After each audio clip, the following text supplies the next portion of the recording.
আমি পড়ে শোনাচ্ছিলাম লেখিকা প্রতিভা বসুর একটি উপন্যাস, যার নাম মধ্যরাতে তারা। আজের দ্বিতীয় পর্ব। পরের দিন অন্ধকার থাকতে উঠে পড়লেন হিরণময়ী। দোতলা থেকে নেমে এসে তাড়াতাড়ি চাকর বাকরদের তুলে দিলেন ডাকাডাকি করে। কতটুকু সময়, দেখতে দেখতে বেলা বেড়ে যাবে, হই হই করে এসে যাবে সব।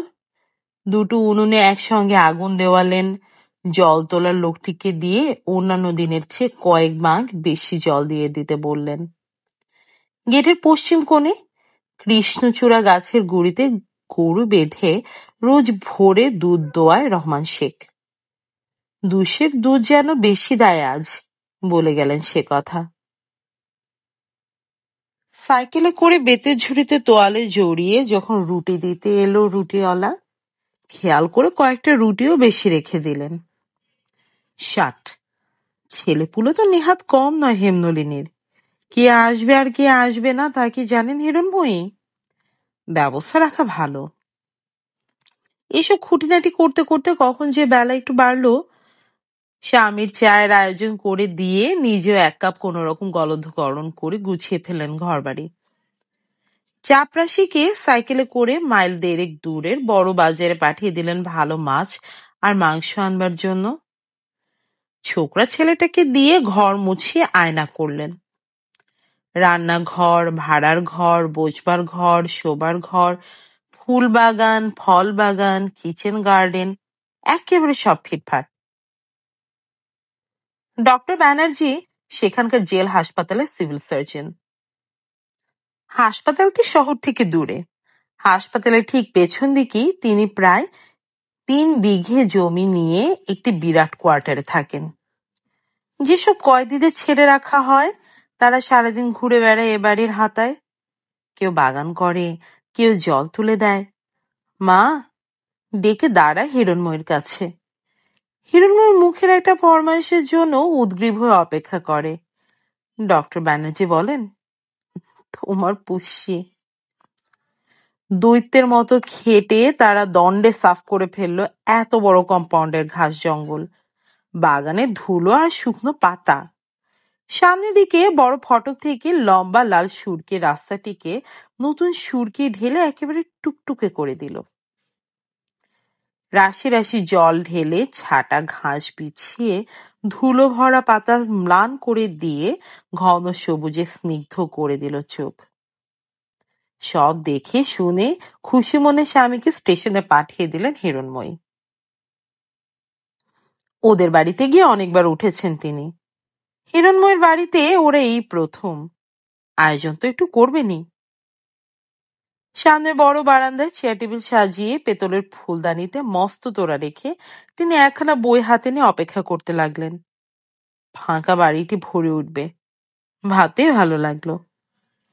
ছেলেমেয়েরা গিয়ে বাড়িটা তার খা খা করে। ওরা এলে কয়েকটা দিন, তবু কয়েকটা দিন তো লোকজনের মুখ দেখে তিনি বাঁচবেন। বেলা 9টার সময় সুজাতাকে নিয়ে ফিরে এলেন ডক্টর ব্যানার্জি। সত্যি সে একা এসেছে। গাড়ি ফটকে ঢুকতে তাড়াতাড়ি সিঁড়ি বেয়ে অভ্যর্থনা করতে এসে একটু থমকে দাঁড়ালেন হিরণময়ী। শুধু যে একাই এসেছে তাই নয়, সঙ্গী হিসেবেও কাউকে সঙ্গে আনেনি দেখে তিনি রীতিমতো অবাক হলেন। গাড়ির ভেতর কয়েকবার দ্রুত পলকপাত করে বললেন, আর কেউ এলো না? নতমুখে সুজাতা বলল, না। তুমি এলে কার সঙ্গে? নিচু হয়ে পায়ে হাত দিয়ে প্রণাম করতে করতে কি যেন একটা অস্পষ্ট জবাব দিল সুজাতা। বোঝা গেল না। মাথায় হাত রেখে হিরণময়ী বললেন, থাক থাক, আর প্রণাম করতে হবে না। ভালো আছো? সুজাতা নিঃশব্দে মাথা নাড়ল। ডক্টর ব্যানার্জি বললেন, তোমার চেহারা কিন্তু মা বড্ড খারাপ হয়ে গেছে। কোনো অসুখ বিসুখ করেছিল নাকি? না, ভালোই আছি। সুজাতা মৃদু হেসে চোখ তুলেই নামিয়ে নিল। কালো কালো টানা চোখ, তাকানোটা আরো সুন্দর। শান্ত আর সুদূর। হিরণময়ী যেন সেই চোখে জল দেখতে পেলেন। বললেন, তোমার সঙ্গে জিনিসপত্র কিছু আসেনি? গোপাল কই, নামিয়ে দেখ না। এই তো খবরের কাগজে মোড়া একটি পুটুলি আর একটা ছোট অ্যাটাচি কেস নিজের হাতে নিয়েই সে নেমেছে। একটু তুলে সেটাই সে দেখালো হিরণময়ীকে। না বাবা, এখন আর কথা না। ডক্টর ব্যানার্জি তার পিঠে হাত বুলালেন। আগে হাত মুখ ধুয়ে চা খেয়ে ঠান্ডা হয়ে নাও, তারপর কাকিমার সঙ্গে যত খুশি গল্প করো। বারান্দা থেকে পর্দা ঠেলে বসবার ঘরে আসতে আসতে হিরণময় বললেন, কখন রওনা হয়েছ? খুব ভোরে। তখন বোধহয় আলো ফোটেনি না? না, আমরাও সেবারে ভোরের গাড়িতেই এসেছিলাম। ও, পাছে দেরি হয়ে যায়, এই ভয়ে সারা রাত সেদিন ঘুমই হলো না আমার। এসো। বসবার ঘর থেকে প্রশস্ত করিডোরে এ পিঠে খাবার ঘরে এনে বসালেন তাকে। সব তৈরি। কত যত্নে কত পরিশ্রমে সারা সকাল বসে কত খাবার তৈরি করে যাচ্ছেন হিরণময়ী। কেউ না আসাতে মনটা যেন দমে গেল একটু। তবু ভালো লাগলো ওকে দেখে। যত অবাকে হন, যত আশঙ্কাই করুন, মেয়েটিকে ওরা তাড়িয়ে দিয়েছে বলে তবু কোথায় যেন ভারী শান্তি বোধ করলেন। মনে হলো, যা হয়েছে ভালো হয়েছে, তাড়িয়ে না দিলে তো আর আমার কাছে এসে উঠতে পারতো না। হেমনলিনীর কয়েদখানাতেই সারা জীবন ধুকে ধুকে মরতো বেচারা, তার চেয়ে এখানে সে ভালোই হলো। একটা মানুষের সুখ দুঃখ কি এতটাই ছোট? চা দিতে দিতে তিনি অন্যান্য আলাপ করলেন। বাড়ির সব কেমন আছে? ভালো। বউ কেমন হলো? ভালো। এখানে আছে না বাপের বাড়ি? ওর শরীর খারাপ, তাই ওর মার কাছে গেছে। শরীর খারাপ? কেন, কি হয়েছে? এই কথা জবাব না দিয়ে সুজাতা শুধু একটু তাকালো। হিরণময় বললেন, ছেলেপুলে হবে নাকি? এবার ঘাড় নাড়ল সে। তা হরেন কি করছে আজকাল? বিয়ে করে কাজকর্মে মন হয়েছে একটু? এখনো কিছু করছেন না? আরে, দুদিন পর তো বাপ হয়ে যাবে, এখনো করছে না কিছু? কাকা চেষ্টা করছেন কোথাও ঢুকিয়ে দিতে। মেয়েরা সব শ্বশুরবাড়ি চলে গেছে? দুজন গেছেন, বিজন দিয়ে এখনো যাননি। আর বাচ্চারা? ভালো আছে। আর সেই মেয়েটি, ওই যে নয়ন? এতক্ষণে আসল খবরটাতে এলেন হিরণময়ী। ওর বিয়ের চেষ্টা টেষ্টা হচ্ছে বোধ হয়, নাকি ঠিক হয়ে গেছে? মুখ তুলে তাকালো সুজাতা। বিষণ্ণ ব্যথিত কেমন এক অদ্ভুত মুখশ্রী। একটু চুপ করে থেকে বলল, ওর যে বিয়ে ঠিক হয়ে রয়েছে। কার সঙ্গে? উনি বিলেত থেকে এলে। আবার মুখ নামিয়ে নিল সে। দাঁত দিয়ে ঠোঁটের কোণ কামড়ে একটু পর হিরণময় বললেন, কে বলল তোমায়?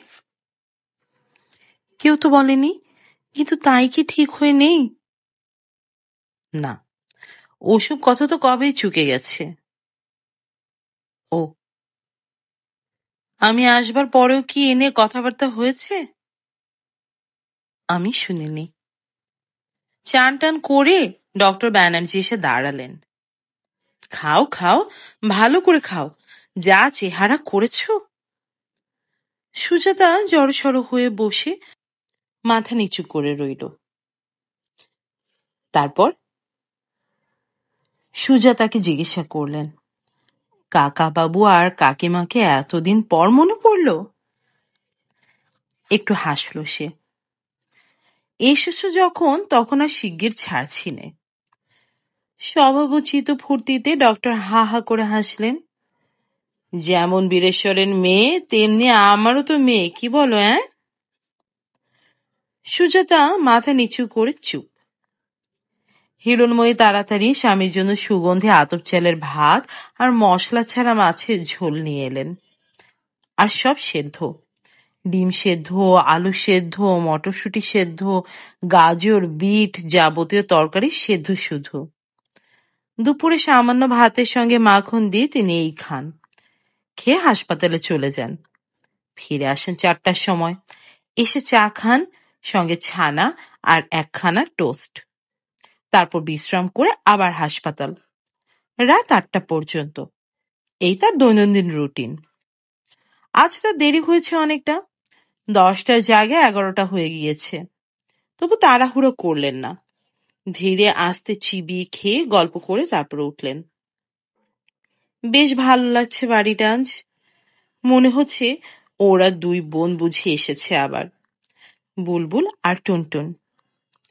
মেয়ে অন্তপ্রাণ ডক্টর ব্যানার্জি, বিশেষ ছোট মেয়েটা। ও যাবার পরে বাড়িটা থেকে যেন আলো নিভে গেছে ডাক্তারের। স্বামী আর স্ত্রী, 2টো মানুষ, কি কথা বলবেন সারাদিন, কি আর করবেন। তাজা প্রাণের আনন্দই আলাদা। তাদের গলার আওয়াজ, চলার বেগ, ইচ্ছার চাঞ্চল্য, সবকিছু অস্থির, সব সতেজ। চারপাশে সে প্রাণ না থাকলে কি আর ভালো লাগে? আর কাকাবাবুর কথায়, বার্তায়, সরলতায়, সমাদরে সুজাতারও কুণ্ঠার আবরণ অনেকখানি খসে পড়ল।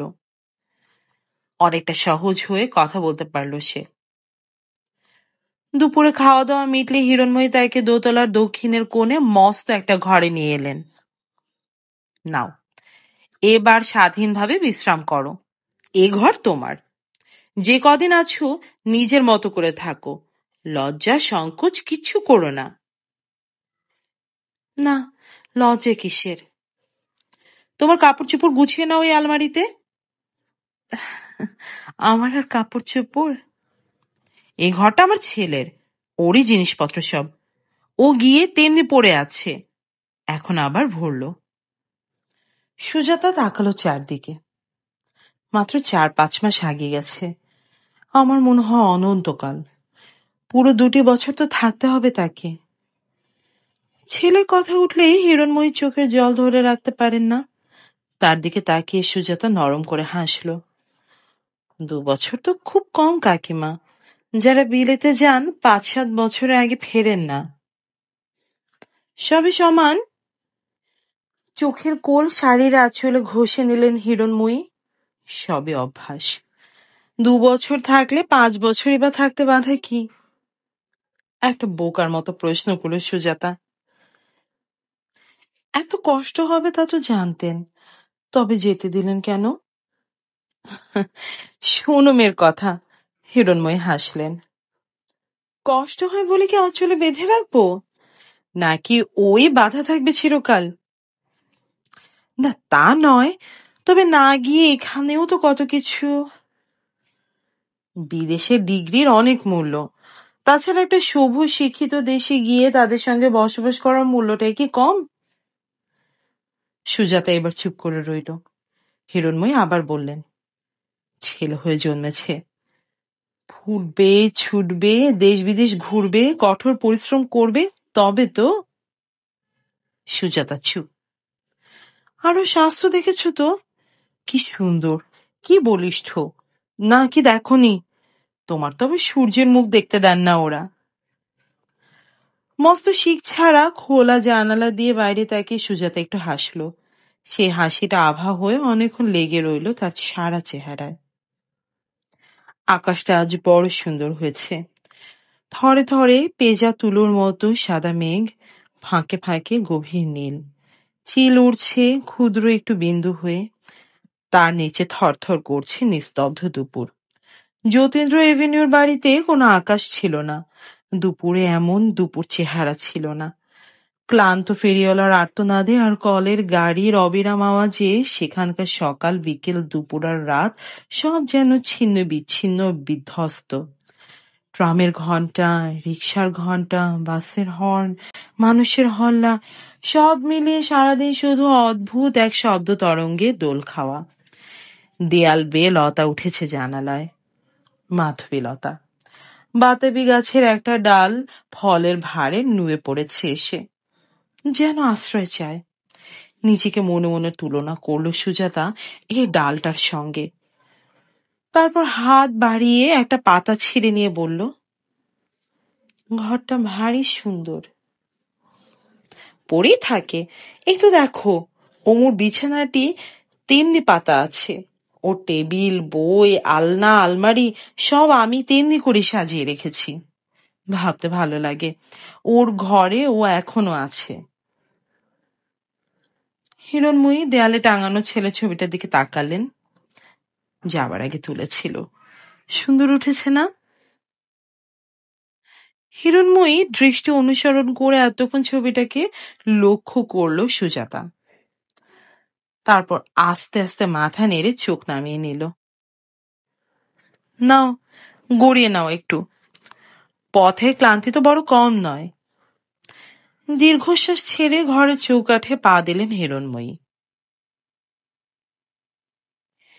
একটা কঠিন দীর্ঘ অসুখের পর ভালো হয়ে উঠলে গ্লানিহীন শরীরে মধুর অবসাদ মানুষের সকল চেতনাকে আচ্ছন্ন করে রাখে। হিরণময়ী ঘর থেকে চলে যাবার পর সুজাতার মনটাও অনেকক্ষণ তেমনি একটি শিথিল বৈরাগ্যে অবসন্ন হয়ে রইল। সমস্ত ভয়, ভাবনা, ক্লান্তি, বিরক্তি, অশান্তি, আশঙ্কা যেন কতক্ষণের জন্য নিঃশ্বাস নেবার অবকাশ দিল তাকে। অমরেশ্বরের লোহার স্প্রিংহাটে একক খাটের উপর সযত্নে পাতা সাদা ধবধবে বিছানায় গা ঢেলে দিয়ে আকাশ পাতাল ভাবতে ভাবতে চীনে সিল্কের রুমাল ঝালর ওয়ার পরানো জোড়া বালিশের নরম গালে রেখে সিলিং এর দিকে তাকিয়ে ঘরের মালিকটিকে দেয়ালে টাঙানো ছবি নয়, আসল রক্ত মাংসের চেহারাটি মনে করতে চেষ্টা করলো সে। হিরণময় ঠিকই বলেছেন, কাকা কাকিমার কাছে থাকতে বাহিরের পুরুষ তো দূরের কথা, ঘরের ছেলেদের কাছে ঘেঁষতে দিতেন না। কিসের ভয়ে? সুজাতাকে কি ভাবতেন? অথচ নিজেদের মেয়েদের বেলা তো প্রশ্রয়ের অভাব ছিল না কোনো। তাদের কারোর সঙ্গে নিজেদের মতামত খাটাতে পারতেন না তারা। যে যেমন খুশি আছে, যেমন খুশি চলছে। কাকিমা অবশ্যই কোনো কোনো দিন রেগে গিয়ে এলোপাথারি চর্চা পড়ে অস্থির করে দিতেন বড় বড় ছেলে মেয়েদের। একটা অভদ্র চেঁচামেচি উঠতো কতক্ষণের জন্য গালিগালাজ, চুলোচুলি আর কান্নাকাটির ঝড় বয়ে যেত ঘরে ঘরে। তারপর আবার যে সেই, প্রত্যেকে অবাধ্য, প্রত্যেকে অশান্ত। তার শোধই কি তিনি সুজাতার ওপর দিয়ে নিতে চেষ্টা করতেন?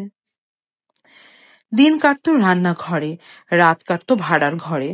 দিনের বেলা অত বড় সংসারে রান্না বান্না, দেয়া থোয়া, কাকিমার সব কাজে সাহায্য করা, আর রাত্রিরে ভাড়ার ঘরের অন্ধকোণে তক্তপোষে শক্ত বিছানায় শুয়ে ঘুমিয়ে পড়া। এই ছিল প্রত্যহের জীবন। কাকা ঠাকুর চাকুরের হাতে রান্না খান না, অত তার উপার্জন, কিন্তু হালচাল সেই গ্রামের মতো। সারা বাড়িতে দুটো মাত্র ঝি। কাকিমা আবার পুরুষ চাকর ভালোবাসে না।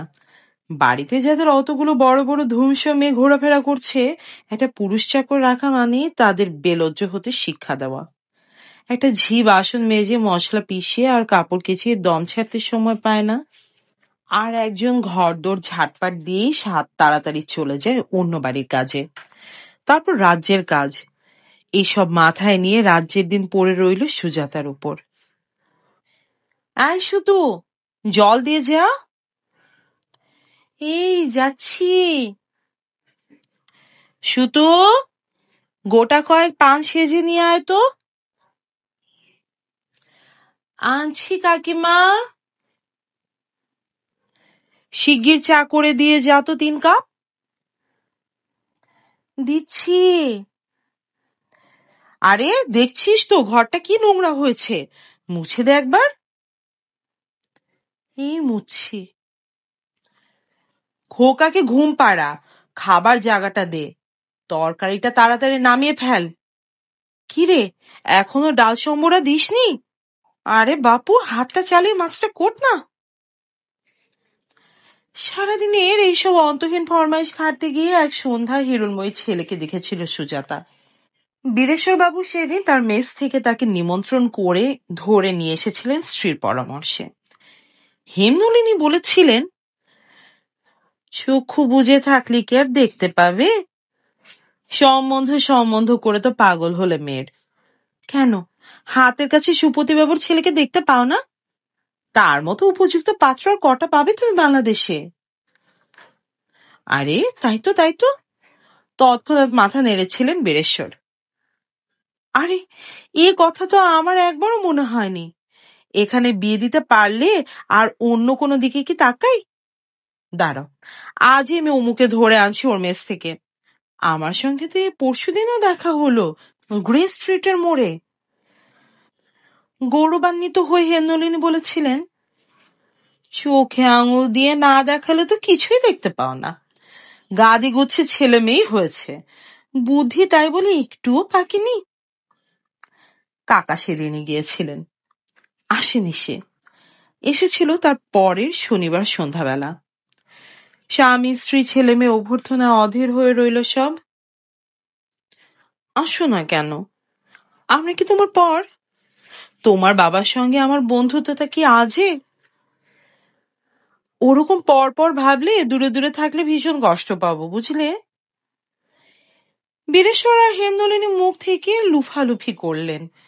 ছেলেমেয়েরাও কেউ কম গেল না। হরেন নরেন তাস খেলার সঙ্গী হতে ডাকলো। ছোট দল বলল, লুডো খেলবেন? নয়ন গান শোনালো। তারপরে অন্য বোনেরা ঘিরে বসে রইল মৌচাকের মৌমাছি হয়ে। সেদিন সুজাতার একটা অদম্য কৌতূহল হয়েছিল এমন সমাদরের পাত্রটিকে একবার চোখে দেখবার। সুযোগও ঘটে গেল। আড়াল থেকে তা সে জল জুগিয়ে, পান জুগিয়ে, চা জুগিয়ে একটা সময় কাকিমার সাহায্যের জন্য তাকে বেরিয়ে আসতেই হলো রান্নাঘর থেকে পরিবেশনার জন্য। লম্বা বারান্দায় সার দিয়ে খেতে বসেছে সব। হরেন্দা, বিপিনদা, হিরণ, কিরণ, কাজল, টোটা, ভোটা, কাকা, এমনকি নয়নও বসেছিল অমরেশ্বরের মুখোমুখি আসনে। হেমনলিনী দিচ্ছেন, কিন্তু এতজনকে ঠিক মতো দিয়ে উঠবেন নিরাপদে এমন সাধ্য নেই তার। পোলাও দিচ্ছেন তো ভাজা ভুলে যাচ্ছেন, ভাজা দিচ্ছেন তো মাছের ডাল দিতে ভুল হচ্ছে। ছোটগুলো চেঁচাচ্ছে তারস্বরে, বড় ছেলেরা মুখ খিচিয়ে ওয়ার্টলেস বলছে। বিরক্ত হয়ে হাত ঝাড়ছেন বীরেশ্বর। মেয়েরা চোখ তেরচা করে ভ্রুকুটি করছে মাকে। অতএব সুজাতাকে আসতেই হলো শেষে। কাকা বললেন, আরে বোকা মেয়ে, এখানে কি দিচ্ছিস? অমুকে দে, বেশি করে দে। না করতে করতেও খানিকটা মাংস ঢেলে দিল সুজাতা অমরেশ্বরের পাতে। তারপর কি জানি কি ভেবে তার মুখের দিকে তাকালো। চোখে চোখ রেখে অমরেশ্বর মৃদু হেসে বললেন, আমাকে দেখে কি জানোয়ার টানোয়ার গোছের জীব মনে হয় নাকি? বাঘ ছাড়া এত মাংস আর কোনো প্রাণী খেতে পারে বলে আমি জানি না। হেমনলিনী তাড়াতাড়ি এগিয়ে এলেন। ও কি কথা বাবা, জোয়ান ছেলে ওইটুকু না খেলে খাবে কি? ওমা, একেবারে হাতে টাতে ঢেলে রেখেছো দেখছি, এমন অকম্মা মেয়ে। অমরেশ্বর তক্ষণে প্রতিবাদ করলেন, কই, হাতে লাগেনি তো, উনি ঠিক মতোই দিয়েছেন। লোকটির ভদ্রতায় কৃতজ্ঞ হয়েছিল সুজাতা, কিন্তু সত্যি অনেক বারণ করা সত্ত্বেও কাকার কথা দিতে গিয়ে ওর হাতের পাতায় পড়ে খানিকটা ঝোল মাখামাখি হয়ে গিয়েছিল। কুণ্ঠিত সুজাতা আরক্ত হয়ে থামের আড়ালে সরে দাঁড়ালো। হেমনলিনী ভুরু কুচকে বললেন, ননি তো এজন্য আগাগোড়ায় বসতে চায়নি, দিতে থুতে ওর জুড়ি নেই। বলল, রান্না যখন করেছি না দিয়ে আমি খেতে বসবো না। তা তো উনি শুনলেন না। ননি মানে নয়ন। কাকিমার মিথ্যা ভাষণের দক্ষতায় তখনও সুজাতা অভ্যস্ত হয়নি, অবাক হয়ে থমকে গিয়েছিল। সারাদিন বসে রান্নাটা কাকিমাই দেখিয়ে দিয়েছেন, আর মশলা মাখা, নুন মাখা, জল ঢালা, নেড়ে দেওয়া থেকে আরম্ভ করে সবটুকুই করেছে সে। এর মধ্যে আবার নয়নকে কোথায় পেলেন তিনি? নয়নকে রান্নাঘরে একবার এসেছিল। তাপ লাগলে গায়ের রং নষ্ট হয়, কাকিমা বলছিলেন তাকে সে কথা। বলছিলেন, কিরে তুই আবার এ ঘরে এসেছিস কেন? যা যা ঘরে যা, মোটেও বেরোবে না আজ।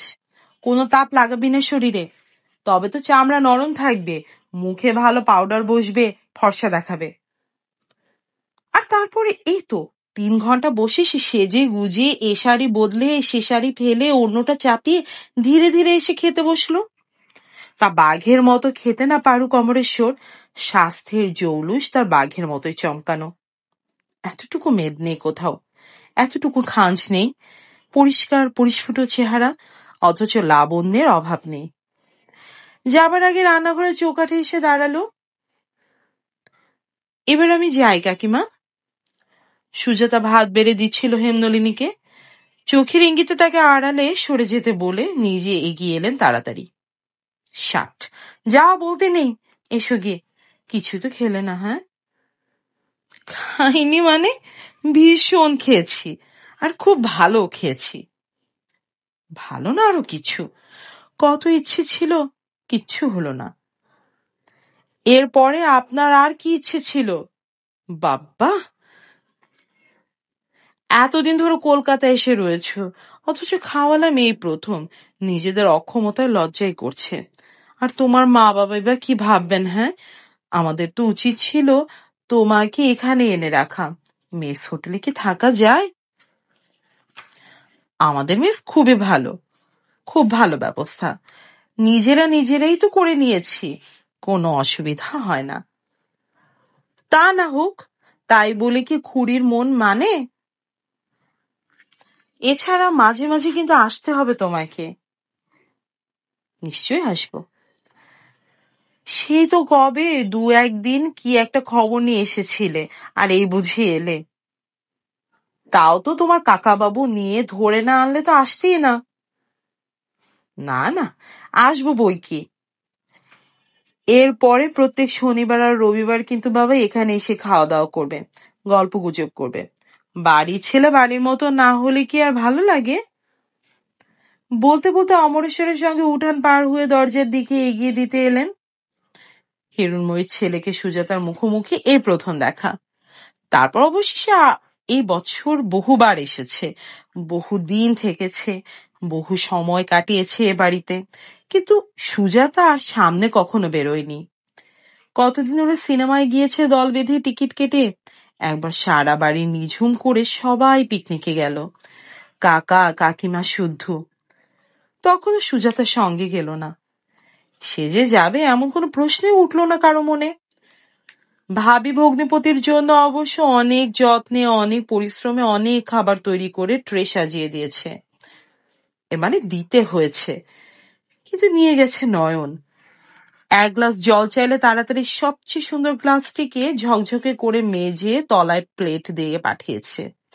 যেদিন আসবার কথা জেনেছে, ঘর গুছিয়ে রেখেছে আয়নার মতো করে। আর সে আয়নার মতো করে ঘরে আয়না হয়ে বসে থেকেছে নয়ন। গল্প করেছে, হেসেছে, আস্তে আস্তে সবাই গিয়ে জড়ো হয়েছে সেখানে, বাদে সে নিজে। হেমনলিনী চোখ নাচিয়ে বলেছেন, দেখলে তো সুপতিবাবু পুত্রটি এখন কি মজানোটাই মজেছে। আর সে তোমার মেয়েকে দেখে। আগে 7 দিন খবর পাঠালে আসতেন না বাবু, সাহেবের বেটা সাহেব। আর এখন আজ ছবি দেখা, কাল গঙ্গায় বেড়ানো, পরশু বনভোজন, আরো কত কি। শ্রান্ত ক্লান্ত বীরেশ্বর মাথায় শোলার টুপিতে হাওয়া খেতে খেতে মৃদু হেসে বলেছেন, না, এই বুদ্ধিটা তোমার মাথায় ভালোই গজিয়েছিল। আমি এই মেয়েটার জন্য একটু ভাবছিলামই, কি জানি যে আবদেরে সে কোথায় গিয়ে পড়বে, কে অনাদর করবে। এ একেবারে চমৎকার সম্বন্ধ। শুধু কি স্বামী, শ্বশুর শাশুড়ি কি যেন দেবদেবী। আর ওদিকে ননদ কাঁটাও নেই, 2 মেয়েরই বিয়ে হয়ে গেছে। 9 মাসে 6 মাসে 2-4 দিন যায় সে থাকবে, তাতে এমন কিছু অসুবিধা হবে না ওর। বিজনের ননদ 3টে যা জঘন্য। আর ভজনের শাশুড়িটা কি দজ্জাল। আর কটা দিন যেতে দাও, আর একটু আসা যাওয়া খাওয়া মাখা হোক, তারপর সুপতিবাবুকে একটা চিঠি লেখো। কোনো এক দুপুরের কথা মনে পড়ল সুজাতার। কাকিমা তার মাঝখানে ঘরটার দুপুরের তাপ আটকে সব জানালা দরজা বন্ধ করে ঘুমোচ্ছিলেন বাচ্চাদের নিয়ে। কাকা কাজে গেছেন, বড় ছেলেমেয়েরা গেছে স্কুলে কলেজে। এ সময় মেঘ করে এলো। কালবৈশাখীর ঝড় উঠল একটা। উঠানে সজনে গাছে দুলে উঠল জোরে। আম গাছটা আশ্রয় থেকে কাকগুলো কাকা করে ঝাঁক বেঁধে উড়ে গেল একবার। তারপর গিয়ে অন্য গাছে বসলো। ঘূর্ণে হাওয়ায় ধুলোবালি আধার করে দিল চারদিক। সুজাতা দৌড়ে এলো কাপড় তুলতে। এমন সময় দরজায় টুকটুক। খুলে দিয়ে কিন্তু অবাক হয়ে গেল সে। রুমালে ঘাম মুছে লাল হয়ে অমরেশ্বর হাসল, একটু ঢোক গিলে বলল, হঠাৎ ছুটি হয়ে গেল কিনা, তাই ভাবলাম। অসময়ে এসে লজ্জা পেয়েছে সে, তাই কৈফত। মনে মনে একটু হেসেছিল সুজাতা। বেচারা হয়তো ভাবছিল এই সময় নয়নকে নিরালায় পাবে, হয়তো সেই এসে দরজা খুলে দেবে। পাল্লাটা বড় করে খুলে দিয়ে আমন্ত্রণ জানালো, আসুন। সুজাতার বাঁ হাতের ভাঁজে স্তূপীকৃত শুকনো কাপড়। অমরেশ্বর একটু তাকিয়ে থেকে বলল, কাজ করছিলেন? না, কি আর কাজ? কাজই তো আপনি করেন সারাদিন। না তো। বাড়িতে দুটো দরজা আছে বাইরে বেরোবার, একটা এই আর একটা ভেতরের উঠান দিয়ে। বাড়ির লোকরা সর্বদাই ভেতরের দরজাটা ব্যবহার করে। এ দরজাটা বলতে গেলে বন্ধই থাকে, কেবল কাকার কাছে যখন বাইরের লোকজন আসে তখন খোলা হয়। বলতে গেলে দরজাটি একান্তই বাইরের কাজের ঘরের দরজা। সেই সদর দরজায় দাঁড়িয়ে আলাপ করতে একটুখানি অস্বস্তি বোধ করল সুজাতা। ভেতরের দিকে সরে এসে মৃদু গলায় বলল, আপনি একটু ভেতরে আসুন না, আমি কাকিমাকে ডেকে দিচ্ছি। না না, কিছু দরকার নেই। প্রায় স্বনির্বদ্ধ হলো অমরেশ্বর। আমি এক্ষুনি চলে যাব। মেঘের ছায়া তো আপনার চোখে। অমরেশ্বর সোজাসুজি তাকিয়ে হাসল। এত ভয় কিসের? সত্যি ভয়। বুকের ভেতরটা ধক ধক করে উঠল সুজাতার। কাপা গলায় অস্ফুট হয়ে বলল, ভয়? ভয় কেন? কি জানি, আমাকে দেখলে আপনি যেভাবে পালিয়ে যান। সুজাতা মাথা নিচু করে রইল। অমরেশ্বর হেসে বলল, আচ্ছা, আমি কি রাক্ষস নাকি খোক্ষস, নাকি চেহারাটা ভয়ানক গুন্ডা গোছের? কি বলবে সুজাতা? কয়েক মুহূর্ত দুজনে একেবারেই চুপ। হাতের ঘড়ির দিকে তাকিয়ে হঠাৎ কি ভেবে অমরেশ্বর এবার বিদায় নিল। তাহলে চলি। ও ঘরে কাকিমার নাক ডাকার শব্দটা তীব্রতম হয়ে ফট করে থেমে গেল। আকাশে গুরু গুরু মেঘ ডাকলো, বাতাসের বেগ আরও বাড়ল। দু এক ফোঁটা বৃষ্টির ছাঁট এসে লাগলো অমরেশ্বর সাদা ধবধবে শার্ট প্যান্টে।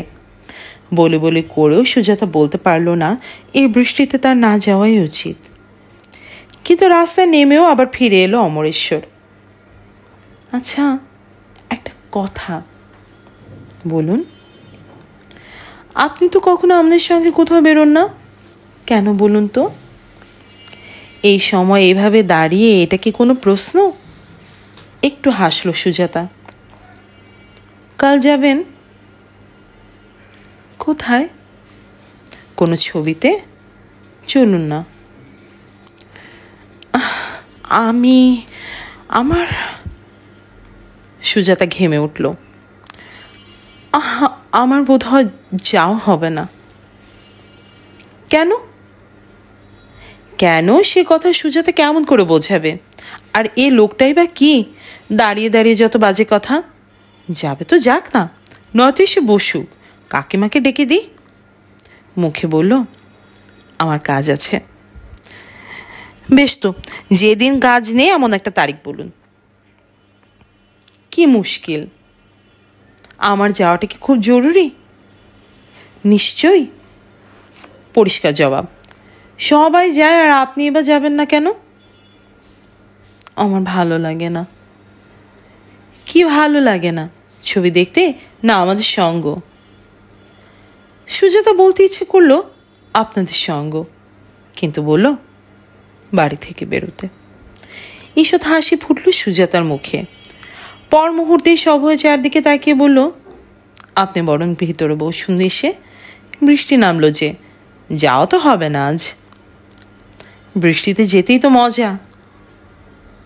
নয়ন এক্ষুনি আসবে, ওদের তাড়াতাড়ি ছুটি হয়। তা আসুক, আপনার ভগ্নিটি খুব দুর্লভ নয়, তাকে দেখে অন্য যে কোনো ছুটির সময় চোখ সার্থক করা যাবে, কিন্তু আজকের এই হঠাৎ ছুটির মেঘের দুপুরটি তো আর রোজ রোজ দেখা দেবে না। ভাবি শালির সঙ্গে এমন একটু আধটু ঠাট্টা তামাশা তো করতেই পারে অমরেশ্বর। তবু কান গরম হলো সুজাতার, গাল টুকটুকে হয়ে উঠল। হরিণের মতো কাজল টানা বড় বড় দুটো ত্রস্ত চোখে দিঘির ছায়া ভাসল। দরজার যে পাল্লায় সুজাতার ডান হাতের 5টি আঙুল 5টা চাপা খুঁড়ি হয়ে শোভা পাচ্ছে, সে পাল্লাটির ওপরে হাত রেখে অমরেশ্বর বলল, এবার 1 গ্লাস জল খাওয়ান, তারপর পালাই। আজকের এই দুপুরের সঙ্গে কি সেই দুপুরের কোনো মিল আছে? তবু তারই ঘরে শুয়ে তারই বালিশে মাথা রেখে আরো কত কথা মনে পড়ছে সুজাতার, আরো কত ছোট ছোট ছবি। নয়নের সঙ্গে অমরেশ্বরের বিয়ে হবে, এ তো শতসিদ্ধ কথা। এ বিষয়ে আর সকলের মতো তার নিজের মনে কি কোনো সংশয় ছিল? আর নয়ন, অমন রাগী অমিশুক কর্কশভাষী মেয়ে, সুজাতার সঙ্গে দুর্ব্যবহার করাই যার জীবনের সবচেয়ে বড় আনন্দ, তার মুখে বা কি মধুর স্নিগ্ধ হাসি ফুটে উঠত অমরেশ্বর এলে। অমরেশ্বরের মুখে যেন তার স্বর্গের সুখ লেখা থাকতো। একদিন না এলে গাড়ি নিয়ে ছুটে গেছে মেসে, নিয়ে এসেছে সঙ্গে করে। সারা সন্ধ্যা আটকে রেখেছে অনুরোধে উপরোধে, ঘন্টার পর ঘন্টা একা বসে কি যে এসে গল্প করেছে কে জানে। কাকা কাকিমা এ বিষয়ে আধুনিক, একটা টু শব্দ করেননি, একবারের জন্য ডেকে বিরক্ত করেননি মেয়েকে। বলতে গেলে পুরো 3টি মাস ধরে এই প্রেম চলেছিল ওদের। ওদের না ওর, অমরেশ্বরের না নয়নের। আড়ালে থাকলেও ঘটনাটা অনুধাবন করতে করতে অনেকদিন এই কথাটা মনে হয়েছে সুজাতার।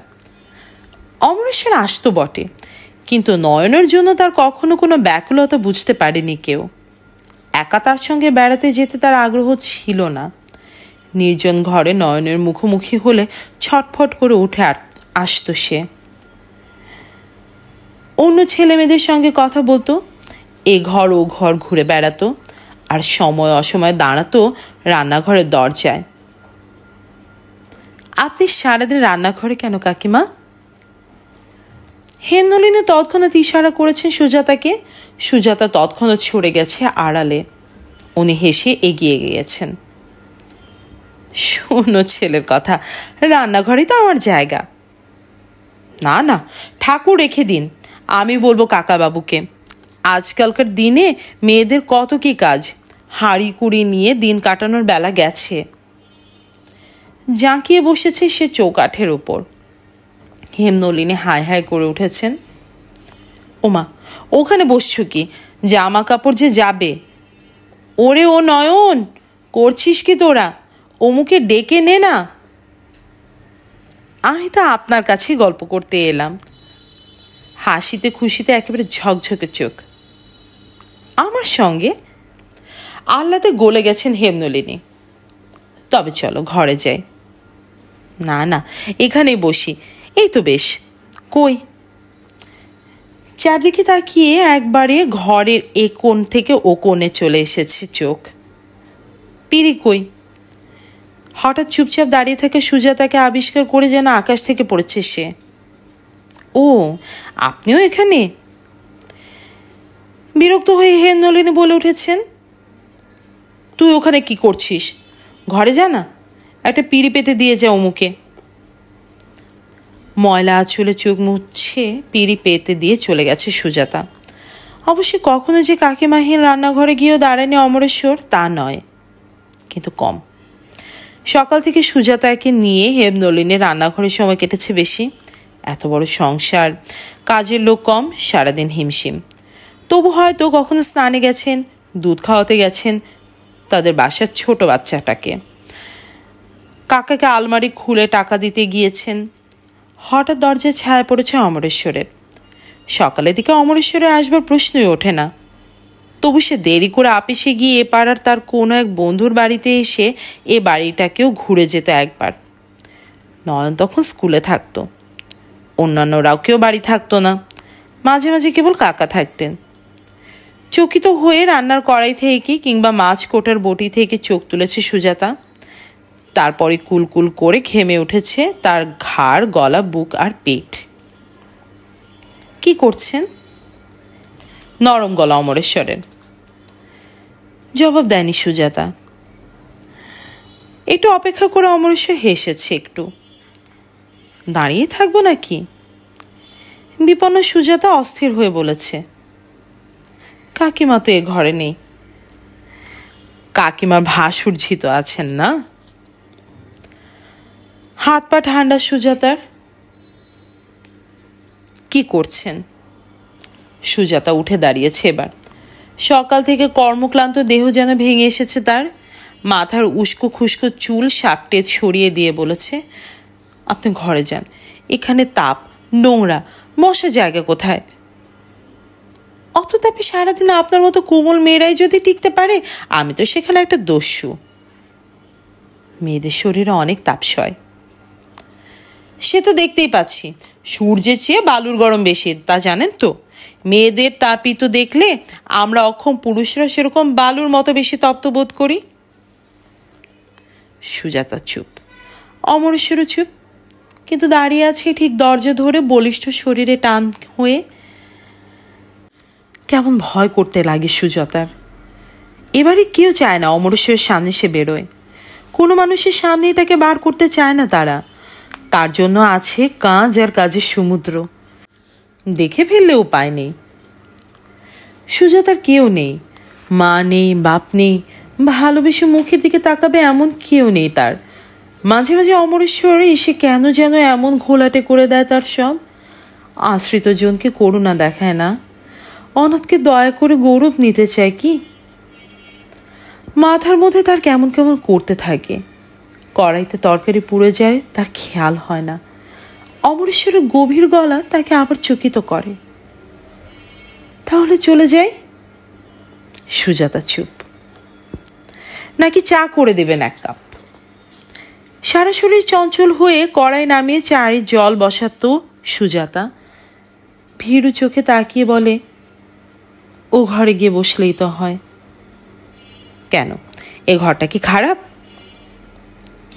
কাকাবাবু আছে ও ঘরে, থাকুন না। সুজাতাকে ভয় পাইয়ে কি অমরেশ্বর সুখ পায় খুব, নাকি দুঃখী বলে মজা করে? বাড়িটা একতলা, কিন্তু বেশ হাত পা ছড়ানো, প্রায় মফস্বলে বাড়ির মতো। ছোট্ট উঠান পেরিয়ে রান্নাঘর, রান্নাঘরের পেছনের জানালায় লম্বা লম্বা পেঁপে গাছের ঝিরিঝিরি পাতা। পাশে জায়গা আছে আরও। বীরেশ্বরের ইচ্ছে 4 তলা ফ্ল্যাট তুলে ভাড়া দেবেন, কিন্তু আপাতত আম গাছের বিস্তৃত ছায়া, সজনে গাছের ভিড়, লাউ গাছ, কুমড়ো গাছও কালো হাড়ি মাথায় নিয়ে বেয়ে উঠেছে মস্ত মাছের ওপর। ডাঁটা আছে, লেবু আছে, সব এলোমেলো, কিন্তু ফুল নেই। সুজাতা এসে কোথা থেকে কয়েকটা রজনীগন্ধার বাল্ব পেয়ে পুঁতে দিয়েছিল কলের কাছে। সেগুলো বেড়ে উঠেছে তরুণ হয়ে। সুজাতা সেদিকে তাকায়। তারপর হঠাৎ অমরেশ্বরকে একলা ফেলে চলে যায় ঘরে, গিয়ে কাকিমাকে পাঠিয়ে দেয় তাড়াতাড়ি। কিন্তু এ ঘটনা মাত্র 1 দিন 2 দিনের। তবু তাই নিয়ে একদিন ছোটোখাটো বিপ্লব বাঁধল একটি। নয়নের যে কি হলো কে জানে। তীর বেগে ছুটে এলো সে সুজাতার ঘরে। এক কোণে ছোট্ট ঘরটুকু, সারা বাড়ি থেকে আলাদা। আগে ট্রাঙ্ক বাক্সে বোঝাই হয়ে থাকতো, এখনও তাই আছে, কিন্তু এলোমেলো নয়, গোছানো। গুছিয়ে নিয়েছে সুজাতা। তা হোক, তবু ঘরটা তো নির্জন, একলা। এখানে কেউ আসে না, কেউ ঢোকে না। কেবল নিমন্ত্রণ আমন্ত্রণ হলে কাকিমা এসে সিন্দুক খুলে বাসনে পাঞ্জা বার করে নেন। পুরনো কাপড়ের দরকার হলে আঁতিপাতি করেন। সন্ধ্যার অন্ধকারে চুপচাপ বসেছিল। নয়নের তীব্র গলা পেয়ে প্রায় আঁতকে উঠল। দুজন সমবয়সী তারা, দুজনেই 18 পেরিয়ে 19-এ পা দিয়েছে। কিন্তু নয়ন এখন স্কুলের গণ্ডি পেরোয়নি বলে বয়স কমিয়ে বলতে হয় তাকে। আমি ডাকছো বলে তাড়াতাড়ি দরজায় উঠে এলো সুজাতা। হ্যাঁ ডাকছি, রীতিমতো ধমকে উঠল নয়ন। আচ্ছা, তোমার কি একটু লজ্জা নেই, ভয় নেই? কি হয়েছে? ন্যাকামি করো না। অমর বাবুর সঙ্গে যখন তখন তোমার কি এত কথা? কি বলো তুমি তাকে? কার সঙ্গে? সুজাতার একেবারে বিস্ময়ের শেষ সীমায় পৌঁছালো। মা যখন ঘুমোচ্ছিলেন আমরা সবাই স্কুল কলেজে গিয়েছিলাম। অমরবাবু আসেননি তখন। কবে এসেছিল মনে করতে হলো সুজাতাকে। মুহূর্তকাল ভুরু বাঁকিয়ে তাকিয়ে রইল সে, তারপর মাথা নাড়ল। হ্যাঁ, এসেছিলেন, কিন্তু সে তো আজ নয়। আজ হোক কাল হোক, তুমি মাকে ডেকে দাওনি কেন? উনি দাঁড়িয়ে চলে গেলেন যে? কেবল যাবার আগে ঘন্টাখানিক রাস্তার ধারে দাঁড়িয়ে হাসি গল্প করে গেলেন একটু, না? না।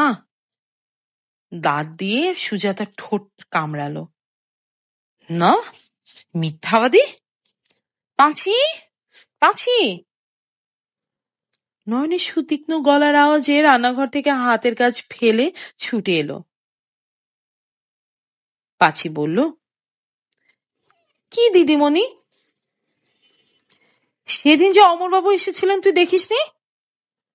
দেখবনি কেন, বললুম তো তোমাকে। মেঘলা দেখে তাড়াতাড়ি উঠে পড়লুম বাসন মাজবো বলে। কথা পেয়ে জানালা দিয়ে দেখি সদর দরজা অমরবাবু দাঁড়িয়ে গল্প করতে লেগেছেন সুতু দিদিমণির সঙ্গে। তারপর তেনারা কি হাসি তামাশা করছিলেন আমি তো আর শুনিনি। সুজাতা স্তম্ভিত। একদিকে তো লজ্জাপতি লতা হয়ে থাকো যেন ভাজা মাছ উল্টে খেতে জানো না, না?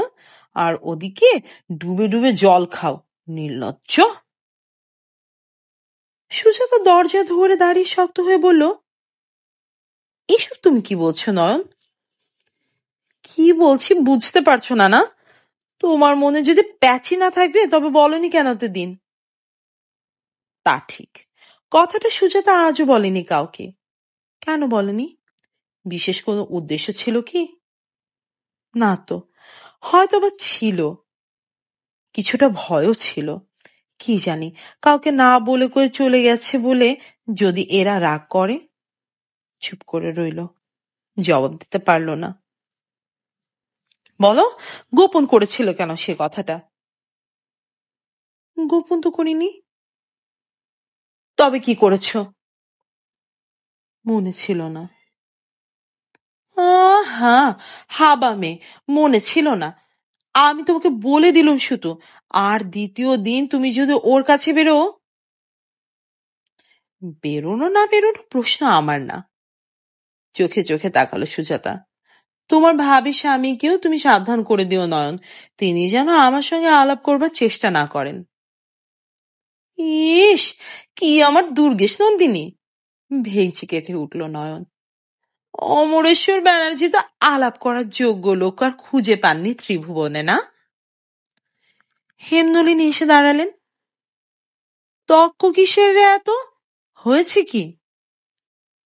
নাকি কান্না কুকিয়ে উঠল নয়ন।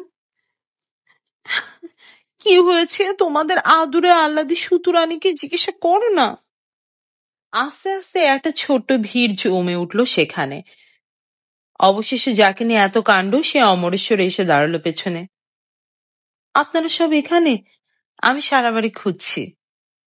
মুহূর্তে সব ঠান্ডা। আর তারপর অমরেশ্বরের সঙ্গে নয়ন কি বলেছিল কি করেছিল কে জানে। কয়েকটা দিন বাড়িতে যেন একটা চাপা অশান্তির হাওয়া বইতে লাগলো। কাকিমা উঠতে বসতে নির্যাতন করতে লাগলেন তাকে। অমরেশ্বর আর 15 দিনের মধ্যে পা দিল না ও বাড়িতে। কিন্তু আবার যেদিন এলো সেদিনও ঠিক তেমনই নিরালা নির্জন দুপুর। তেমনই স্কুল কলেজে চলে গেছে সব। কাকিমা ঘুমোচ্ছেন, কেবল মেঘের বদলে দুরন্ত রোদ্দুর তাপ যেন জ্বলতে জ্বলতে এসেছে অমরেশ্বর। দরজা খুলে দিয়ে বুক কেঁপে উঠল সুজাতার। তৎক্ষণাৎ মুখ ফিরিয়ে সে কাকিমাকে ডেকে দিতে আসছিল। অমরেশ্বর বাধা দিয়ে বললেন, শুনুন। সে থমকালো। আমি আপনার সঙ্গে কথা বলতে এসেছি, তা নইলে সন্ধ্যাবেলা আসতাম। চারপাশে তাকালো সুজাতা। 1 মিনিট দয়া করে দাঁড়ান। সুজাতার পা কাঁপল। আপনি আমাকে যা ভেবেছেন যা বলেছেন তা নিয়ে তর্ক করতে আসেনি। শুধু বলতে এসেছি, যতটা ইতর বলে ব্যাখ্যা করেছেন ঠিক ততটা ইতর আমি নই। পকেট থেকে রুমাল বার করে ঘাড় মুছলেন অমরেশ্বর। কোনো দুরভিসন্ধি নিয়ে আমি কখনো কথা বলিনি আপনার সঙ্গে। সুজাতা এক পলক তাকালো তার মুখের দিকে। মনটা হঠাৎ কেমন করলো তার, কিন্তু পরক্ষণেই কঠিন হয়ে বলল, কিছু মনে করবেন না। আপনার উদ্দেশ্য মহৎ হোক কিংবা খারাপ হোক তা নিয়ে আমার কোনো দরকার নেই। শুধু আমার মতো অসহায় মানুষের একটা অনুরোধ, আর কখনো কোনো কারণেই আপনার সঙ্গে যেন আমার দেখা না হয়। ঠাস করে মুখের ওপর দরজা বন্ধ করে দিল। তারপর এ পিঠে দাঁড়িয়ে দাঁড়িয়ে যেন বলির পাঠার মতো কাঁপতে লাগলো। আবার কখন খুলে দিল কে জানে, কিন্তু ততক্ষণে রাস্তায় নেমে গেছে অমরেশ্বর। সুজাতা বোকার মতো তাকিয়ে রইল রাস্তার ধুধু রোদ্দুরের দিকে। সেই রাত্রিরে এক বিন্দু ঘুমায়নি সুজাতা। সারা রাত কেঁদেছে, কান্না পেয়েছে, কত কথা মনে পড়েছে তার। যেসব কথা সে ভাবতে চায় না, ভুলতে চায়, সেই সব কথা। মা বাবা কি ঘিরে সে আনন্দ নিকেতন, সব সব কথা তার মনে পড়ে গেছে। মনে পড়ে গেছে সে ভীষণ দিনটি, যেদিন সকাল থেকে টিপটিপ বৃষ্টি পড়ছিল আর মা ঘন ঘন আকাশের দিকে তাকিয়ে ব্যাকুল হয়ে উঠেছিলেন। বাবার ট্যুরের চাকরি, নৌকো নিয়ে তিনি নদীতে নদীতে ঘোরেন। কখনো কখনো অবশ্যই তাদেরকেও নিয়ে যান, কিন্তু দূরে গেলে মা যেতে পারেন না ঘর সংসার ফেলে। আগে যেতেন বাড়ি তালা বন্ধ রেখে বিশ্বস্ত ভৃত্য যোগেনকে শুদ্ধ নিয়ে। সে নৌকোতে রান্না করত, চরে নেমে বাজার করত। বাবা যেখানে যেখানে যাবার সেখানে গিয়ে কাজ সারতেন। অনেক সময় বাবাকে যে কোনো জায়গায় যে কোনো অবস্থায় রাত্রি যাপন করতে হতো। দরকার মতো ডাঙায় নেমে গাড়ি না পেলে হাঁটতে হতো, নৌকা ছেড়ে স্টিমারে যেতে হতো। প্রথম জীবনে মাও সঙ্গে গিয়ে সেই সব রোমাঞ্চকর কষ্টের অভিজ্ঞতা সঞ্চয় করে আসতেন। তখনও জন্মায়নি সুজাতা। সুজাতা তাদের মধ্য জীবনের গান। আর সুজাতা হবার সঙ্গে সঙ্গে মা ঘর নিলেন ছোট মানুষটি নিয়ে। আর সেসব পোষায় না। তার সুখ দুঃখের কথাটা ভাবাটাই তখনকার জীবনের সবচেয়ে বড় কথা। তবু কাছাকাছি হলে ঘুরে আসতেন। এবার বাবা গিয়েছিলেন লম্বা সফরে। সেদিনে বেলা 12টার সময় তার ফেরার কথা, কিন্তু আকাশের অবস্থা দেখে মার মুখে ছায়া ঘনালো। সুজাতার মনটাও কেমন যেন করে উঠল। মায়ের মুখের দিকে তাকানো যাচ্ছিল না। পড়া ফেলে ও উঠে আসে বারে বারে। জানালা খুলে বাইরে হাত বাড়িয়ে ছিটছিট বৃষ্টির সঙ্গে হাওয়ার বেগ অনুভব করে। 11টা থেকে সেই হাওয়া রীতিমতো জোরে বইতে লাগলো। গাছে গাছে পাতায় পাতায় সাঁই সাঁই শব্দ উঠল। বৃষ্টির ফোঁটা যেন বড় হলো। মা বললেন, ও যোগেন, এ বড় যে ঝড় আরম্ভ হলো। চিন্তান্বিত মুখে যোগেনও আকাশের দিকে তাকালো। তাই তো দেখছি মা। তবে ভয় কি মা, এক্ষুনি থেমে যাবে। তোমার বাবু তো এসে পৌঁছালেন না। আসবেন, আড়িয়াল নদী দিয়ে নৌকায় আসবেন তিনি। কেমন একটা অজানা আতঙ্কে মা শিউরে ওঠেন। আর এর মধ্যে এই যোগেন অভয় দিয়ে হাসলো। এই আর একটা হাওয়া। আমাদের নৌকার বসিরুদ্দিন মিয়া কত বড় বড় নদী পাড়ি দিয়ে চলে আসে। আড়িয়াল নদী ছেড়ে দিন, পদ্মা ধলেশ্বরী তার বৈঠার ঘায়ে ঠান্ডা হয়ে যায়। যোগেনের কথায় মার মন শান্ত হয় না। হাতে পায়ে চঞ্চল হয়ে সে এ জানালা ও জানালা করতে থাকেন। আর মনের বেগ ছাড়িয়ে হাওয়ার বেগ ক্রমেই বেড়ে উঠতে থাকে। বেলা গেল। সন্ধে হবার আগে ঘন অন্ধকার নেমে এলো পৃথিবীতে। বিদ্যুতের ঝলসানিতে যেন পুড়ে গেল বাড়ি ঘর। বাজ পড়ার আওয়াজে হৃৎপিণ্ড থেমে যাবার মতো হলো। মা সারাদিন খেলেন না, নাইলেন না, কোনো কাজে হাত দিলেন না। মনে মনে হয়তো কেবল ঈশ্বরকে ডাকলেন আকুল হয়ে। যোগেন রান্নাঘরে পাট চুকিয়ে সুজাতাকে খাইয়ে দিল। পাশের বাড়ি থেকে সুধীর বাবুর মাকে ডেকে নিয়ে এলো তাড়াতাড়ি। মফস্বল শহর, চোর ছ্যাঁচড়ের উৎপাত আছে, তার মধ্যে বাড়িগুলো সব মাথায় টালি, গায়ে বেড়া, মেঝেটা সিমেন্টের। ইটের বাড়ির মতো নিরাপদ নয়। সুজাতার বাবা ট্যুরে গেলে সুধীর বাবুর মা এসে রাত্রিরে শোন তাদের কাছে। বয়স্ক মানুষ, দেহে মনে শক্তি সাহস দুই প্রবল। আর এখানে তারা পুরনোতম বাসিন্দে, আটঘাট সব জানেন। চোর এলে কেমন করে তাড়াতে হয় সেসব তার নখদর্পণে। ধারালো কাটারিখানা সর্বদাই তার বালিশের তলায়। সুধীর বাবুর মাকে দেখে কেঁদে ফেললেন মা। কি হবে কাকিমা, ওর যে আজ আসবার কথা ছিল। এই দেখো। তিনি মার মাথায় হাত রেখে হাসলেন। পাগলির কাণ্ড দেখো। তুই এমন ছেলে মানুষ কেন রে? আজকের দিন দেখছিস না, কাল রাত থেকে আরম্ভ হয়েছে। এর মধ্যে কেউ নৌকা ছাড়ে? যেখানে আছে সেখানেই থাকবে, তারপর পরিষ্কার হলে রওনা হবে। ঝড়ে এক একটা দাপটে কেঁপে উঠতে লাগলো ঘরটা। বেড়ার ফাঁকে বিদ্যুৎ ঝলসে ঘরের ভেতরটা আলো হয়ে যেতে লাগলো। ভীত স্বরে যোগেন বলল, আমরা বরং মৌলিক বাড়ি যেতে পারি ঠাকুমা, তাদের দালান কোঠা। সুধীরবাবু মুহূর্তকাল ভেবে বললেন, এখন কি বেরোতে পারবো? তা ঠিক। ঠাকুরমা মাথা নাড়লেন। এক একটা যা তোর আসছে, তাতে তো মনে হচ্ছে ঘর উড়েই যাবে, শেষে চাপা পড়ে মরবো নাকি। তবে তাই ভালো। যোগেন দরজাটা ফাঁক করলেন একটু, সঙ্গে দস্যুর মতো হাওয়ার ঝাপটাটা এসে চুরমার করে দিল সব। টেবিল উল্টে গেল, লণ্ঠন ভেঙে গেল, ধাক্কা মেরে ফেলে দিল মাকে। ঠাকুরমা শাড়ির আঁচল ছিঁড়ে বেরিয়ে গেল। আর সুজাতা ঘুমে ঢুলতে ঢুলতে ভয় মাকে জড়িয়ে ধরল। রাত বাড়তে লাগলো, আর ঝড়ের এক একটা ধাক্কায় এতখানি ফাঁক হয়ে যেতে লাগলো বেড়ার ঘর। কোণের দিকে কয়েকটা টালি খুশে ট্রাঙ্ক বাক্স ভিজে যেতে লাগলো স্রোতের মতো। শীতে কুঁকড়ে গেল সুজাতা। মায়ের বুকের উষ্ণ কোমল তাপে সারা দেহ গুটিয়ে রেখে তার কাঁপুনি থামল না। কি করে যেন কুকুর কুণ্ডলি হয়ে চারটি মানুষ রাত কাটিয়েছিল সে মফস্বলের শহরের বেড়ার ঘরে। সে কথার হিসেব লেখা রইল না কালের খাতায়, কিন্তু স্মৃতিতে তা অক্ষয় হয়ে রইল। পরের সকালে থামল সেই ঝড়। দরজা খুলে দেখা গেল শহর শ্মশান হয়ে গেছে। বড় গাছেরা সজ্জা নিয়েছে ভূমিতে, তাদের ডালপালা ছড়িয়ে ছিটিয়ে পথ জুড়ে রয়েছে চলাফেরার। ছোট গাছগুলো কেমন তৃণাচ্ছাদন, বাড়িঘর ভেঙে চুরে একাকার। গরু মরেছে, কুকুর মরেছে, বেড়াল মরেছে, আর মরে মরে শক্ত হয়ে আছে ভিখিরেরা। সুজাতাদের উঠানে থই থই করছে জলে, রান্নাঘরে জিনিসপত্র লণ্ডভণ্ড, বাসন কোসন হাঁড়ি কুড়ি, চাল ডাল তেল নুন সব মিলেমিশে একাকার।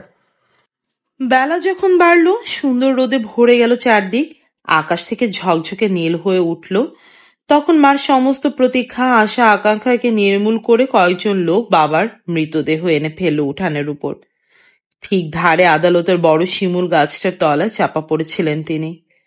বসিরউদ্দিন ঠিক একই বৈঠার ঘায়ে আড়িয়াল নদীকে ঠান্ডা করে তার বাবুকে পৌঁছে দিয়েছিলেন ডাঙায়, কিন্তু তীরে উঠে আর বাড়ি পর্যন্ত আসতে পারেনি, পথের মধ্যেই চাপা পড়ে গেছেন। এমন একটা অচিন্তনীয় মর্মান্তিক দুঃখের সঙ্গে মুখোমুখি হয়ে সুজাতা নির্বাক হয়ে গেল। একবার ভাবল, একবার সে মার দিকে তাকালো, কিন্তু কাঁদল না, কাঁদতে ভুলে গেল। তারপর অবশ্য অনেক কেঁদেছিল। বাবাকে যখন সৎকার করতে নিয়ে গেল, আর মা তখন উন্মাদের মতো ঝাঁপিয়ে পড়লেন বাবার বুকের ওপর, তখন কেঁদেছিল। উনুনে গরম তেলে কই মাছ ছাড়লে যেমন করে দাপায়, তেমনি করে দাপিয়েছিল তার হৃৎপিণ্ডটা, আর মাটিতে গড়াগড়ি দিয়ে এই বলে কেঁদে উঠেছিল, বাবা, বাবা, আমার বাবা গো, আমার বাবা। সুজাতার বয়স 10 আর সুজাতার মা 35 বছরের মহিলা। দুজনের সামনে লম্বা ফিতের মতো জীবনের সুদীর্ঘ রাস্তা। অনেক দূর হাঁটতে হবে, অথচ পাথেও কই। নিহারেন্দু বাবু খরুচে মানুষ ছিলেন, সঞ্চয় করেননি কিছু। লাইফ ইন্স্যুর করিয়েছিলেন, তাও ঠিকমতো প্রিমিয়াম দিয়ে উঠতে পারেননি কতদিন কে জানে। খাওয়াতে পড়াতেই উপার্জনের সমস্ত অংশটা তিনি নিঃশেষে খরচ করতেন। সুজাতার মা অনেক সময় বলতেন, এত খরচ না করে কিছু সঞ্চয় করো এবার, হাজার হোক একটা মেয়ে আছে তো, তার জন্য তো দায়িত্বও আছে না। উফ, তোমার এই মেয়েলি স্বভাবগুলো ছাড়ো তো সুষমা, বড় মনটা আরেকটু উদার করো, নিমন্ত্রণ আমন্ত্রণের পাটটা আরেকটু বাড়াও। এবার ভাবছি শুতুর জন্মদিনই শুধু নয়, তোমার জন্মদিনও করব। ঢাকা থেকে ঢাকায় শাড়ি এনে দেব, সপ্তগ্রাম থেকে কুশিকে আনবো তার বৌদিকে সাজিয়ে দিতে। আর কাউকে লিখবো নাকি? স্বামীর খরচের কল্পনার বহর দেখে সুজাতার মা তাজ্জব। আর সত্যি সেবার চৈত্র মাসে এই কাণ্ডটা করে প্রায় 700 টাকা তিনি খরচ করলেন। সারা নয়নগঞ্জ সাব ডিভিশন এই ব্যাপারে নিমন্ত্রণ খেয়ে ঢেকুর তুলে বাড়ি গেল।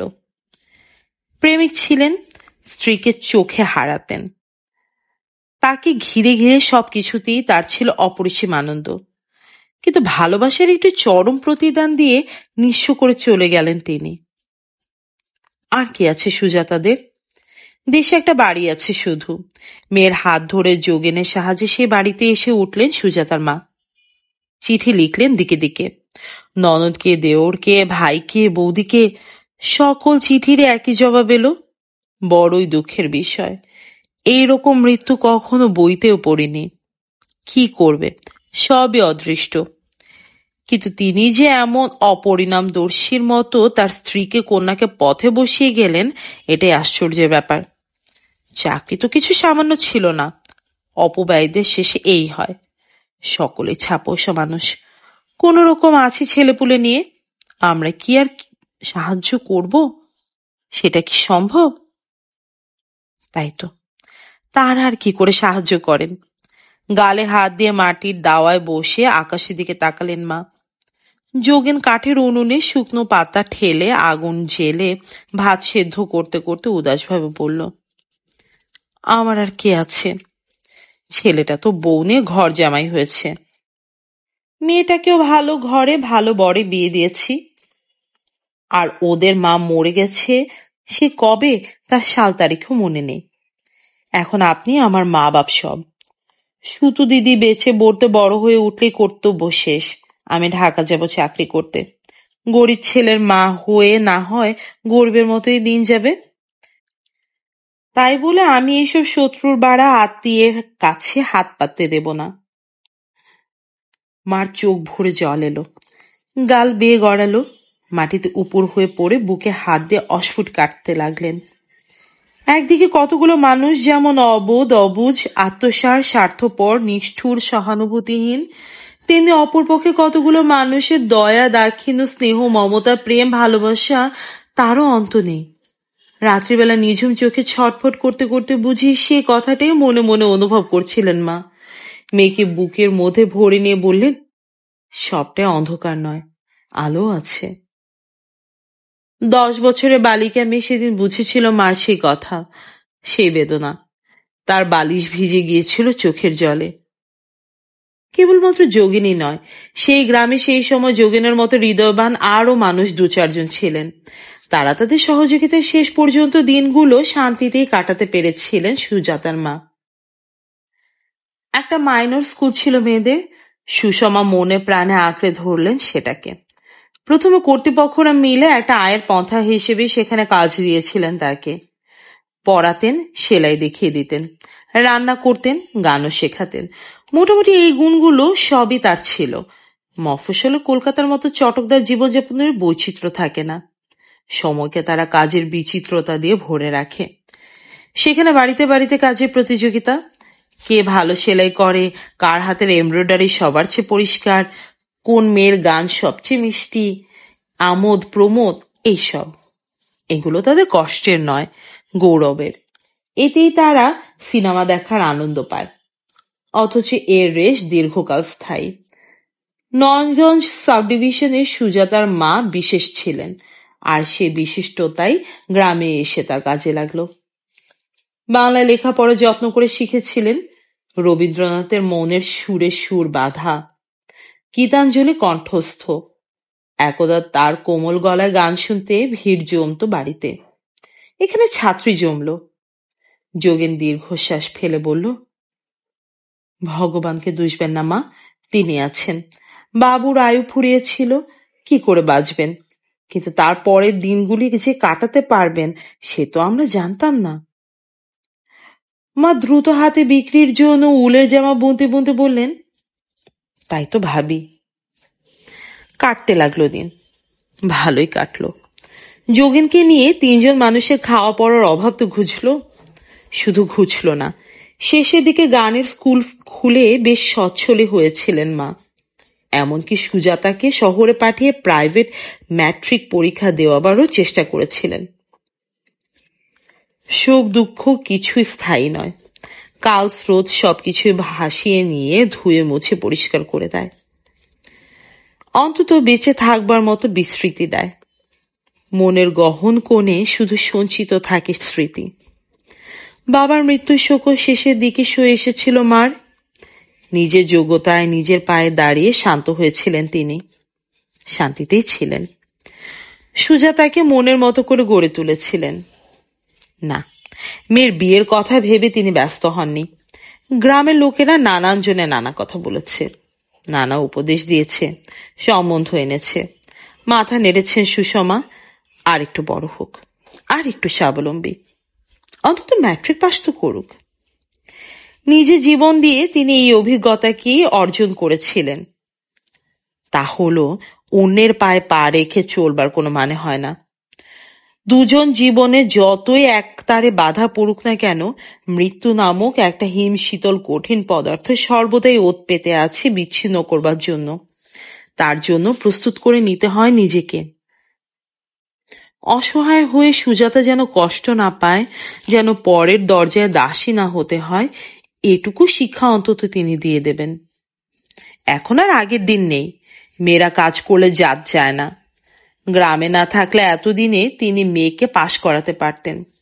গ্রামে হাই স্কুল নেই মেয়েদের, সহায় সম্পদেরও জোর নেই সুষমার। 2 বছর ধরে তিনি সুজাতাকে পরীক্ষা দেবার মতো তৈরি করে বসিয়ে রেখেছেন, কিন্তু হয়ে উঠছে না। এবার মনে মনে ভাবছিলেন ঢাকা গিয়ে কোনো রকমে মাস 3 অন্তত একটা বাড়ি নিয়ে থাকা যায় কিনা। আর ম্যাট্রিকটা পাশ করলে ওকে তিনি আয়ে পড়াবেনই, যেমন করে পারেন। না হয় আরো পরিশ্রম করবেন উপার্জন বাড়াবার জন্য। সুজাতা মানুষ হয়ে উঠলে তার আর কি ভাবনা। সুজাতা তো তার যেমন তেমন মেয়ে নয়, কর্মিষ্ঠ, বলিষ্ঠ, আত্মপ্রত্যয়ে দৃঢ় মানুষ। কিন্তু কি হলো তারপর? কি করলেন সুষমা? এক মুহূর্ত দ্বিধা না করে সামান্য 2-1 দিনের জ্বরেই যখন তিনি সকল বন্ধন কাটিয়ে চলে গেলেন, মেয়ের কথা তিনি ভাবলেন একবারও? যোগেন বুড়ো হয়েছে, চোখের দৃষ্টি তার ঝাপসা, কাজ করতে হাত কাঁপে, চলতে পা কাঁপে। সুজাতাকে নিয়ে সে কি করবে ওই গ্রামের জঙ্গলের মধ্যে ভাঙা বাড়িটিতে বসে? খাওয়াবে কি? তাছাড়া সুজাতার কাছে তার যত মূল্যই থাকুক না কেন, আর সকলের চোখে তো সে সামান্য একজন ভৃত্য। কয়েকদিনের মধ্যে বলা বলে আরম্ভ হলো তাই নিয়ে। অত বড় মেয়ে একজন চাকরের সঙ্গে এক বাড়িতে থাকা কি একটা! দেখতেই বা কেমন, শুনতেই বা কেমন। দুঃখের আগে ক্ষোভে যোগেনের হাত দুটো জড়িয়ে ধরল সুজাতা। ওরা এরকম করে বলে কেন যোগেনদা? যোগেন মাথায় হাত বুলিয়ে বলল, জগতের এই নিয়ম দিদি। তাই বলি তুমি ভাবছো কেন আমি তোমাকে নিয়ে কলকাতা যাব, তোমার কাকার বাড়ি রেখে দেব? না না, তাদের সঙ্গে আমি থাকতে পারবো না। কেন পারবে না? বাবুর সাক্ষাৎ জ্যাঠতুতো ভাই বীরেন বাবু। আর জানো এই বীরেন বাবু তোমার বাপের কাছে কতভাবে ঋণী। এই অবস্থায় কি তার চিরদিন ছিল? ছাত্র জীবন ছিল না? লেখা তো পড়তো কে? বাপ তো কবে মরে ভূত হয়ে গিয়েছিল। তোমার বাপ ঠাকুরদাই তো সব। আমি তো জানি 26 বছর বয়সে আমি প্রথম কাজে লাগিয়ে এ বাড়িতে, আর এখন আমার 3 কুড়ির উপর বয়স হলো। কিন্তু তুমি তো এটাও জানো মার বিপদে কাকা আমাদের কিচ্ছু করেনি, এখন করবেন। আর না করলে উপায় কি দিদি? তুই যাবি কই? বলতে বলতে গলা ভেঙে গেল যোগেনের। সুজাতা মাথা ঝাঁকালো। কোথাও যাব না, আমি এখানেই থাকবো, তোমার কাছেই থাকবো। লোকেরা কি বলছে শুনছো তো? সেই জন্যই আমি থাকবো। টিকতে পারবে? পারবো, পারবো। ফুপিয়ে কাঁদতে লাগলো সে। চুপ করে বসে থেকে থেকে যোগেন বলল, যদি শরীরে শক্তি থাকতো না হয় পারতাম, কিন্তু কিন্তু আজ তো আমি একেবারে অথর্ব। আমি তোমাকে খাওয়াবো। তুমি কি খাবে সে ভাবনাতেই তো আমি সারাদিন অস্থির দিদি। আর পাগলামি না করে কাকাকে ভালোভাবে গুছিয়ে সব লিখে দাও। আমি বুড়ো হয়েছি, কবে আছি কবে নেই। দীর্ঘশ্বাস ছাড়লো সে। তোমাকে বীরেশ্বর বাবুর হাতে তুলে দিয়ে আমি চলে যাব মেয়ের কাছে। বুড়ো বাপকে সে দুটো খাওয়াতে পারবে শেষ জীবনে। আসতেই হলো তারপর।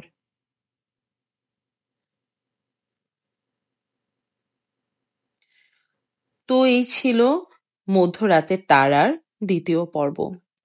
আমি চেষ্টা করব তৃতীয় পর্বে গল্পটা শেষ করার। উপন্যাসটা বেশ বড়, তবু আমি চেষ্টা করছি আমার সমস্তটুকু দিয়ে এই গল্পটা পড়ে শোনানোর, যেন ব্যস্ততা আবারও আমাকে এই গল্প পড়ে শোনানোর আনন্দ থেকে বঞ্চিত না করে। সবাই ভালো থাকবেন, সুখে থাকবেন, গল্প পড়বেন, গল্প শুনবেন, গল্পকে ভালোবাসবেন। ধন্যবাদ।